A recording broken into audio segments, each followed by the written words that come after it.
In the trembling stillness of the African savanna, not even the grass dares move. The air hangs thick with heat and silence. Then, from beneath the brush, something ancient stirs. Dust lifts. The ground hums with the breath of a predator older than memory. A reptilian hunter, massive, scaled, deliberate, slides from shadow into light.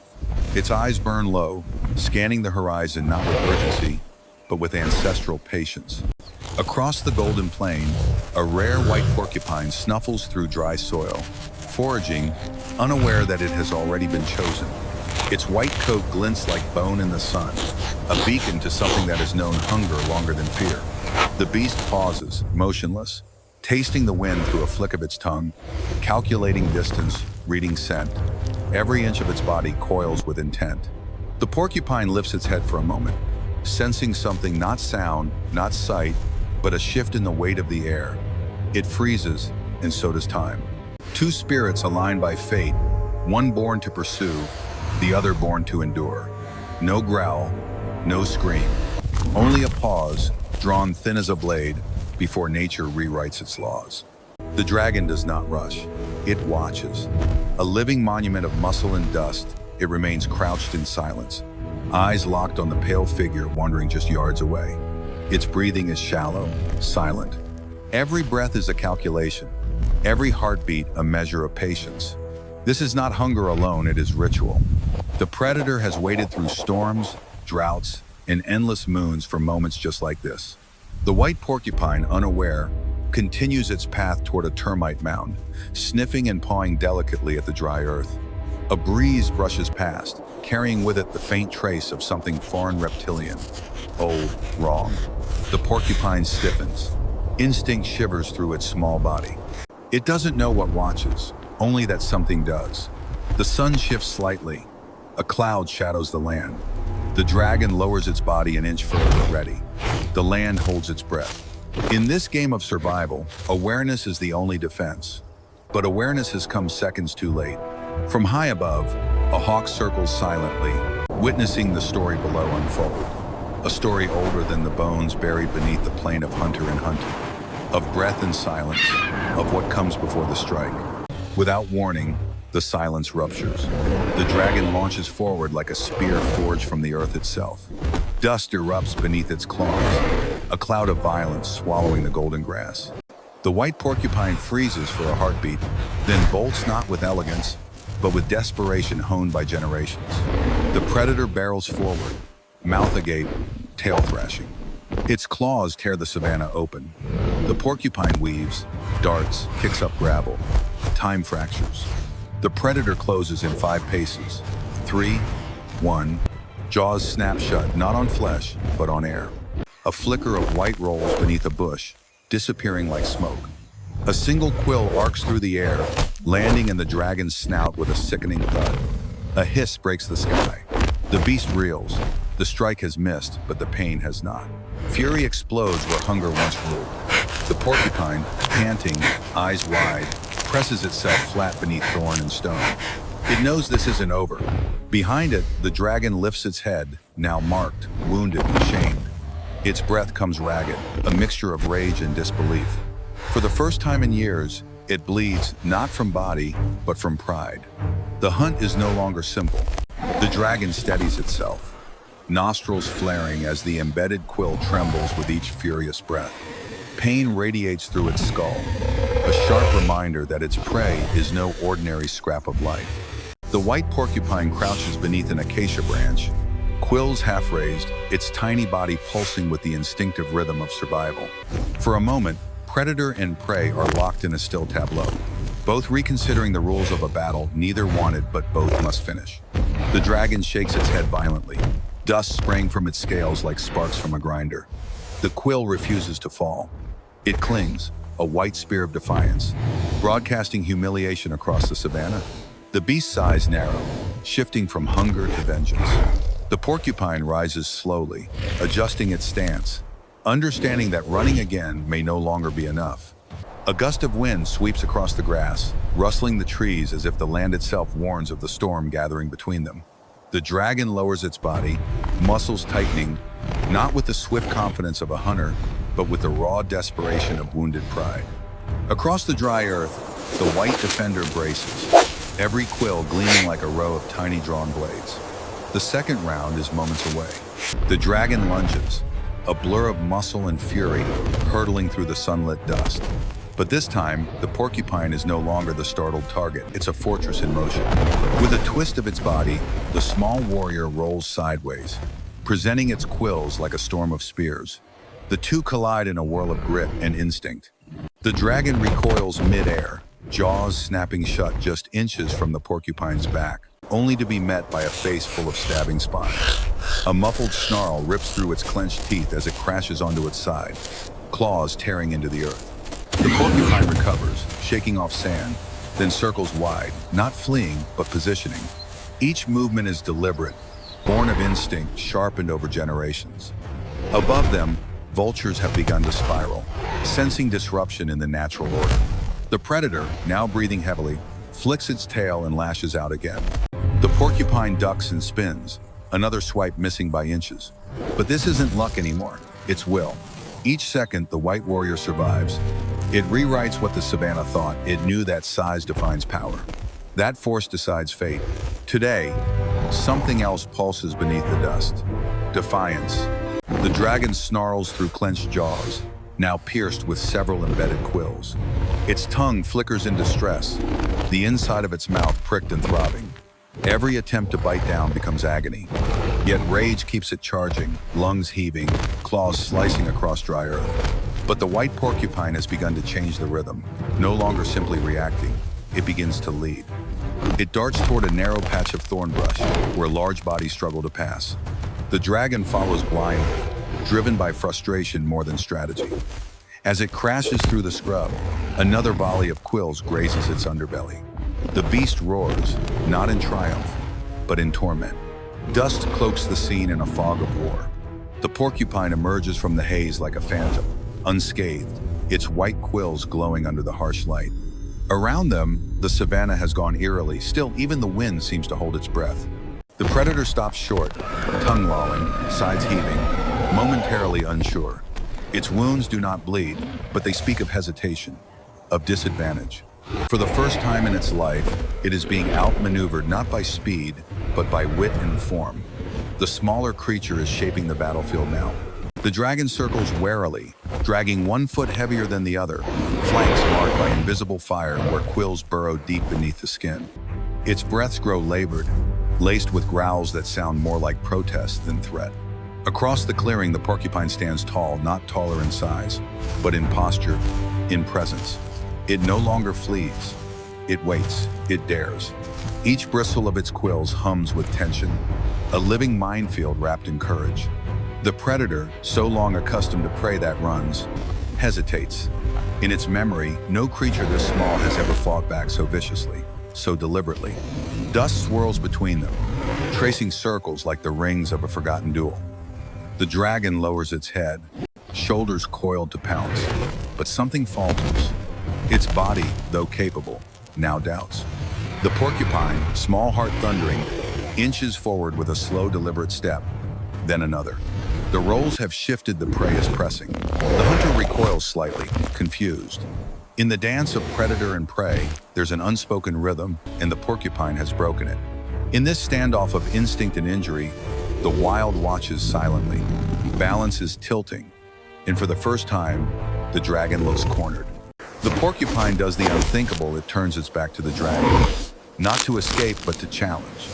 Its quills rise like 1,000 unsheathed swords, shimmering white against the cracked ochre earth. It takes a step forward, then another, slow and heavy.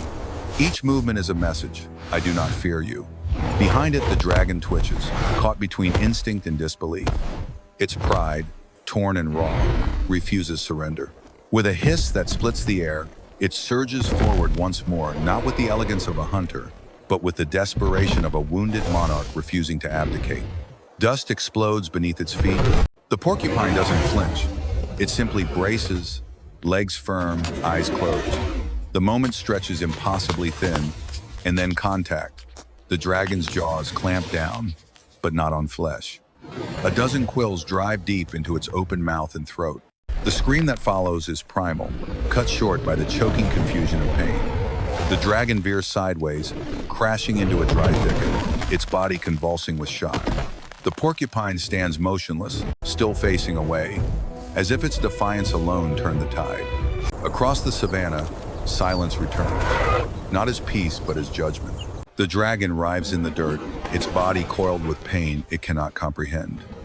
Its powerful jaw, once a weapon of finality, now twitches uncontrollably, filled with searing shards of white.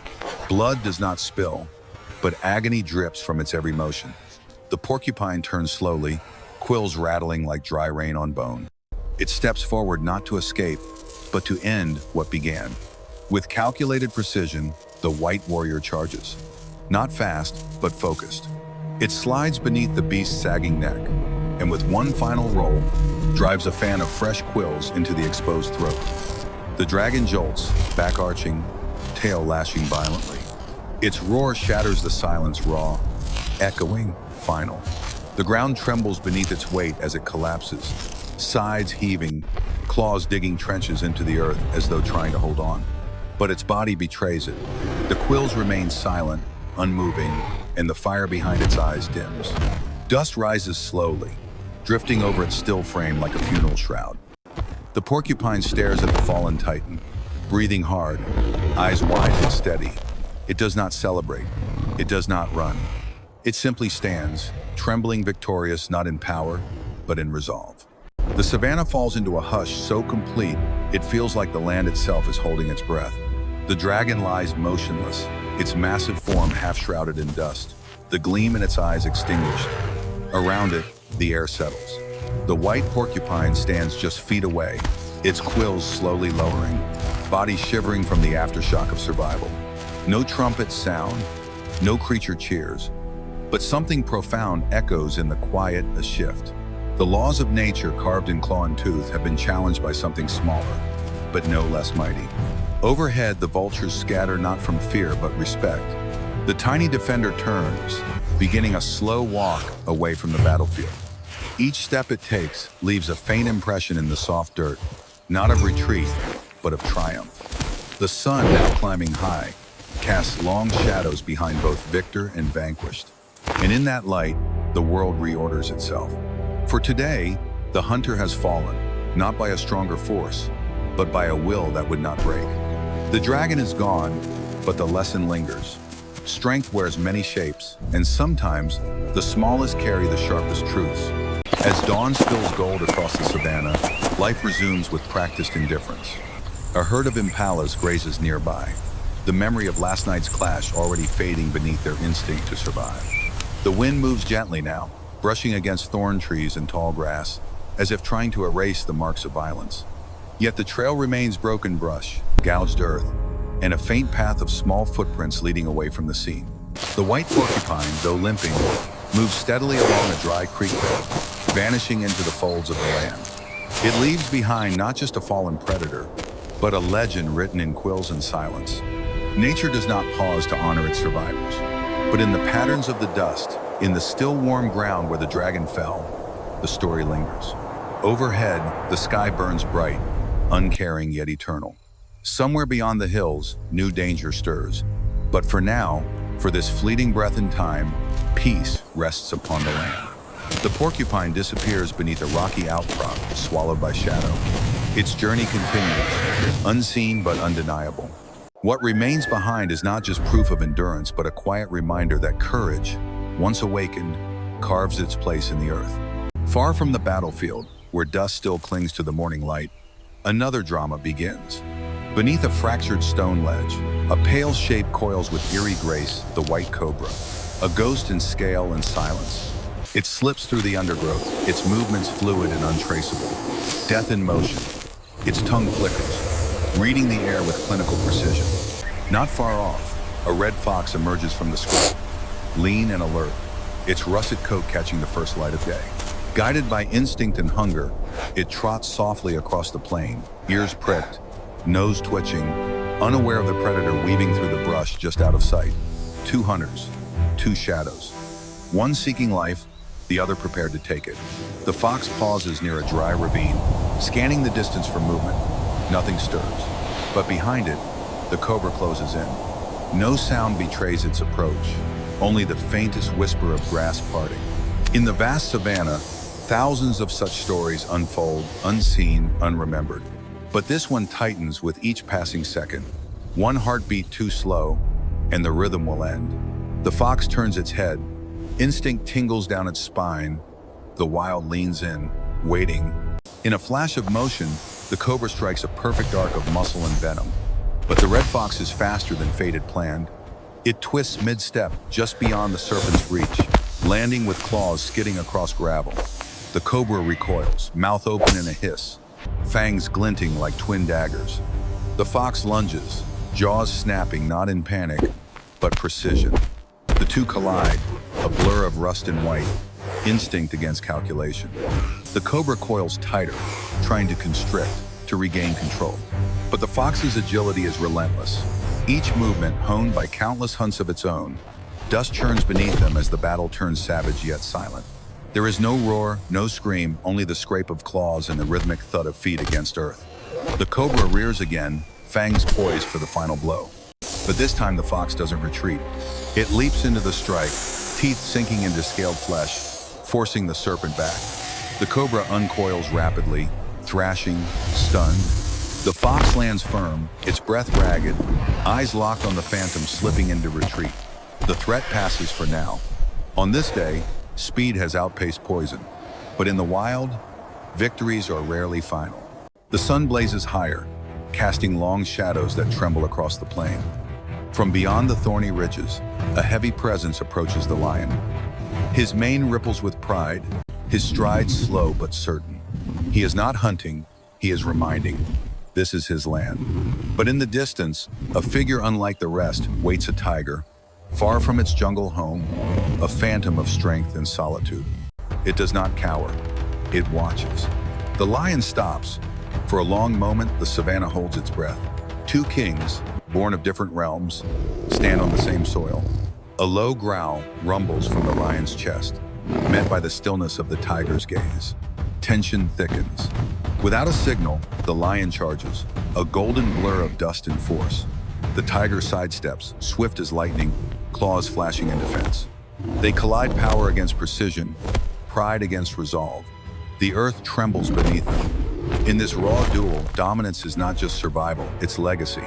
Each clash echoes through the bones of the land, and though the lion presses forward, relentless, the tiger yields nothing. Here, on this sunburned stage, crowns are not worn, they are earned, in silence, in scars, and in the grit of those who endure. The final blow lands not with fury, but with clarity. A sidestep, a pivot, and the lion falters, strength scattered across the dust. The tiger stands still, chest heaving, eyes unreadable. Around them, the savanna is breathless. The crown, invisible but undeniable, shifts. The lion, proud to the end, rises one last time to roar not in defiance, but in farewell. His voice fades into the wind as he retreats into the long grass, where legends go to rest. The tiger remains, not triumphant, but grounded.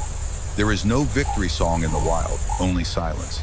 As dusk paints the sky with fire, the tiger walks alone into the darkening plain. Far away, cubs play in dens, unaware that the land has changed hands. Birds call, crickets stir. Life moves forward, as it always does. In the distance, shadows stretch long but not empty. They carry stories of dragons and porcupines, of serpents and foxes, of kings risen and fallen. And in that endless rhythm, the wild endures, not by who rules, but by what survives. Beneath the African sky, the circle tightens once more, always turning, always watching.